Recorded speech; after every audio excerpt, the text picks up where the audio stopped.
Welcome to Holistic Horseworks Talks. Join us with founder April Love as we talk about equine care. Learn what you can do to keep your horse happy, healthy, rideable, and sound through their 30s.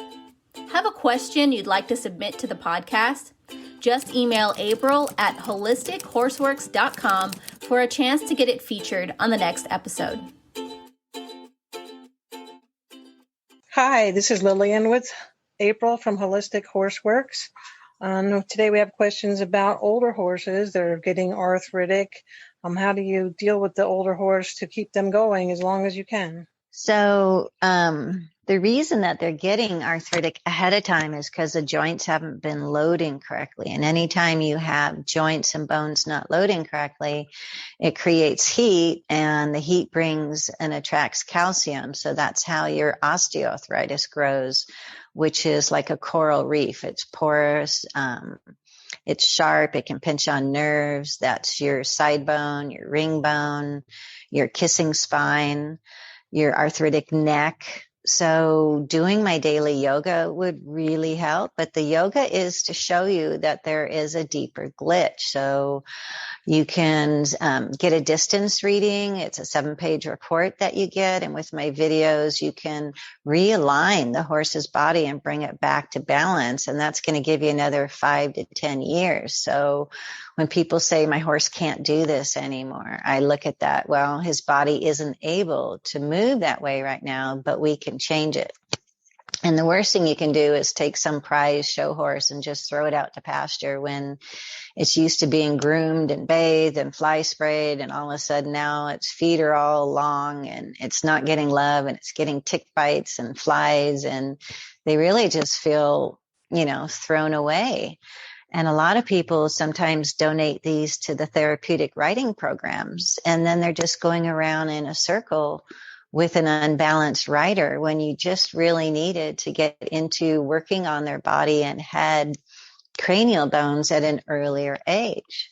And, people's like, well, when do you start? As early as you can. Once you have the arthritic changes, I have some YouTube videos, and it's in my Horse 101 book and my Horse 102 that's on Amazon, Holistic Alternatives. Dynamite makes a product called Balm, B-A-L-M. It smells like big orange shoe polish can. And we'll do sweats for side bone and ring bone that help to break it down and get the horse moving a little bit better in those joints. And you can also sweat the knees and the fetlocks for just 4 hours with clear food wrap. I have videos on that as well. And get the joints moving better. But that's still just treating a symptom. Like Butte is still just treating a symptom. You're masking the pain with a joint injection or Butte or MSM. You're not fixing why the body is creating the arthritis and the breakdown in the first place. So the daily yoga is going to help, but you really need to get my distance reading. We need to dial down on what is going on with your horse. It's a 7-page report. And then my video, the home study, and 123-page workbook teaches you how to work on your horse and check on them. And we've had horses that are being retired at like 17, 18, they're a little cranky or they're tripping all the time. And we do the whole unwinding session, and they're cantering and bucking and doing flying lead changes. And everybody's like, oh my God, is that my horse? Yes, he was just crooked and in pain. And those are all things that you can learn how to fix. So you can help to break down some of that extra calcification growth, which is porous. You're not going to be breaking down the dense bone. We usually say to gradually introduce raw organic apple cider vinegar like Bragg's. Some horses don't like it. So you can sprinkle a little bit in the water and on the hay so they get used to it. And then they start loving it. And in the summer, it's supposed to help keep flies off as well. And you just mix it in their feed. And between that and the balm sweats and the body work, you're actually breaking down the excess calcification, and the body's reabsorbing it. It's not like pieces are breaking off and going somewhere that might hurt something else. It's a slow, gradual process. And you can get that spring back in your step in the trot on the older horses with the side bone and the ring bone. So on my YouTube channel, there's a couple of videos on how to do the balm sweat for hooves, like once a week. And it's a great hoof conditioner. The hooves start growing down more balanced, and it'll help get rid of those cracks and everything at the top. And you can do the apple cider vinegar, you can do the yoga. So there's a lot of things. And some of these older horses that aren't as healthy are getting the big scabs and sores on their belly, so they're miserable out in pasture.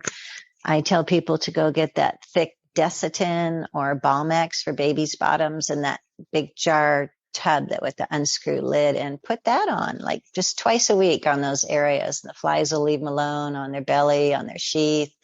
The stuff in the tube doesn't work because when it gets warm, it just runs off. But there's a lot of things that we can do, in keeping their teeth balanced. That's all about the cranial sacral work. If you're having big hooks and waves with the dental floating, that takes a lot of work every year, then your horse isn't chewing correctly. And if he's not chewing correctly, he can't keep weight on and break down his feed. So with the hard keeper horses, we would get the Timothy hay pellets and soak them. You might get some shredded beet pulp without molasses. You really don't want to get on the senior feeds, which is just pure protein and pure sugar. And there's grade A, B, and C grains, and the A is the best. And the C, the stuff that's left over, is what they add molasses to because the horses wouldn't normally eat it. So you're not getting a top grain. You're getting molasses that molds in a bag. Then you're getting a chemical mold inhibitor so that it doesn't. So you're better off just doing a little bit of shredded beet pulp and some hay pellets and maybe, a handful of some kind of senior equine feed, but don't be feeding them, big coffee cans of equine senior. Your horses will stop eating because they're tired of chewing, just like grandpa. So if you can soak their feed so it's more like oatmeal so that they can eat it 2 or 3 times a day, the hay pellets will help keep weight soaked, of course, more weight on the top of the back and the butt. And that's where you want to sit and ride. If you're doing alfalfa, you're going to get the skinnier horse with the big belly because it's like giving him jelly donuts. So if you really want a good top line, like on your endurance horses, we fed Timothy and orchard grass hay. And it's kind of like carbo loading, like a fat, happy Italian. Okay. And that would be your horse, really mellow, same energy all day long, nice back to sit on because you're doing my body work program and you're feeding them, the Timothy pellets. You can't afford the hay anymore. It's gotten so expensive. But so Timothy or orchard grass would be my first choice on the hay pellets. And oat would probably be my third, and an alfalfa mix would probably be my fourth. Horses cannot absorb the oils, when people say, oh, feed corn oil or something, they don't have a gallbladder, and it really messes them up and it blocks them from being able to absorb the water soluble vitamins like A, D, and E.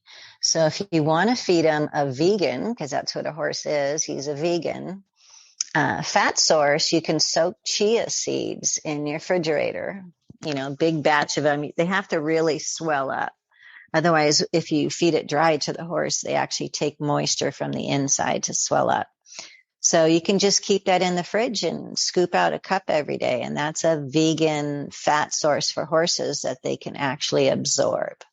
So there's your fats, there's your carbohydrates. There's a way to keep weight on a horse without actually having to chew a lot. Other things are always checking them for a bean every year, because if they can't pee freely, if it's a gelding, then the kidneys and the liver are getting backed up. Keep their feet balanced, look at the balance of their feet, and try to do that horse yoga of mine. It's on YouTube at least once or twice a week, even if you're not riding them. It really just stretches them out, gives them endorphins, keeps everything moving. Otherwise, it's like grandpa sitting in the rocking chair. They're just going to keep getting stiffer and stiffer. If grandpa went for a walk and did 5 minutes of yoga every day, his health and vitality would be higher for a longer period of life. Thank you for tuning in to another episode of Holistic Horseworks Talks with April Love. Remember to check the show notes for links to all the resources mentioned in this episode. Have a question you'd like to submit to the podcast? Email April at HolisticHorseworks.com for a chance to get it featured on the next episode. Loved this information? Share it with your horse friends. They'll find it helpful too. To learn more, visit HolisticHorseworks.com. And before you go, make sure you have a copy of our free ebook, Horse 101, Everything You Wish You Had Known Before You Got Your First Horse, at horseacademy101.com.